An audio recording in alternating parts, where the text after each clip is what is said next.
Yes, be ready. Start. Mr. Dutt has next stated that the accused would be prepared to pay for the copies and he has referred to the provisions of Section 145 of the Evidence Act and Section 162 of the Criminal Procedure Code, from which it follows that the accused had the right to contradict a witness with reference to any previous statement which may have been recorded in the course of the investigation, and Mr. Dutt has urged that unless the accused can get the copies of the statements, they will not be in a position to exercise their power under Section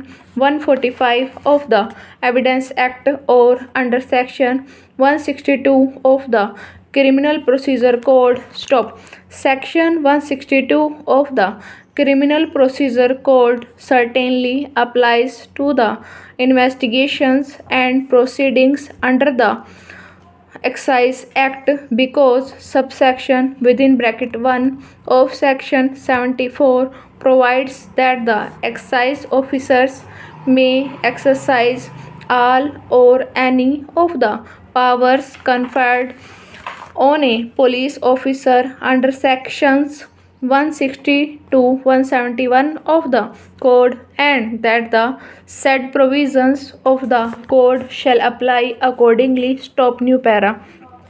It has also been held by a division bench of this court in Jogendra Nath Gorai versus Emperor that the provisions of section 162 of the Criminal Procedure Code apply to the statements which may have been recorded by an excise officer in the course of his investigation. Stop. But the question is whether, in view of the right to contradict a witness with reference to his previous recorded statement, the accused also has the right to the copies of such statements in advance. Stop. Neither Section 162 of the Criminal Procedure Code nor Section 145 of the Evidence Act expressly makes provisions for issue of copies. Stop. A statement recorded by a police officer in the course of the investigation or by an excise officer in the course of the investigation is not a public document within the meaning of Section 74 of the Evidence Act.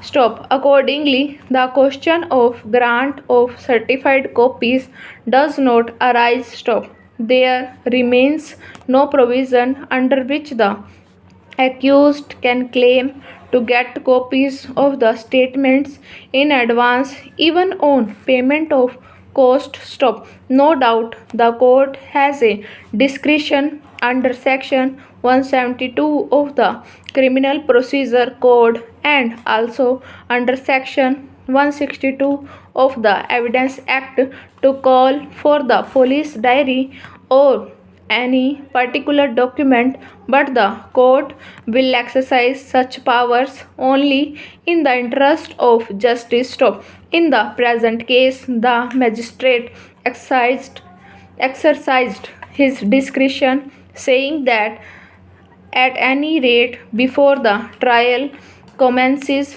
there is no reason to call for the statements. Stop. Over.